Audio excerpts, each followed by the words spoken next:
Mažais žingsneliais didelių svajonių link.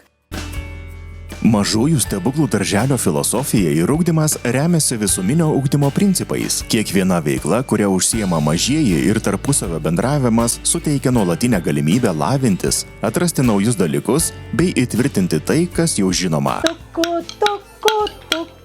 Statom namą, boružiuk.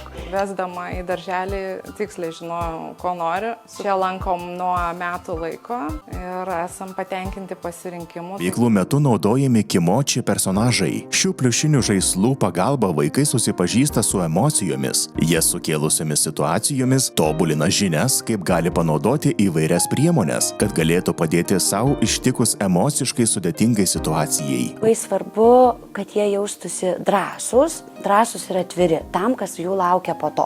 Tai dėl to ta būtent programa jinai ir yra apie tai, kad padeda mums vaikams paprastais būdais, naudojantis žaisliukais, naudojantis emocijom, naudojantis tuo, kas yra labai artima, pažįstama ir suprantama netgi 2 metų vaikučiui, suprasti, ką aš jaučiu, kad aš galiu taip jausti, kad nieko tokio, jeigu aš šiandien noriu būti piktas arba liūdnas, arba susivėlęs, arba negražus, nes tai irgi yra gerai, tai irgi yra žmogiška ir visos tos spalvos, kurios yra, jos tik tais mums duoda didesnį tokį rakursą, kaip mes matom pasaulį.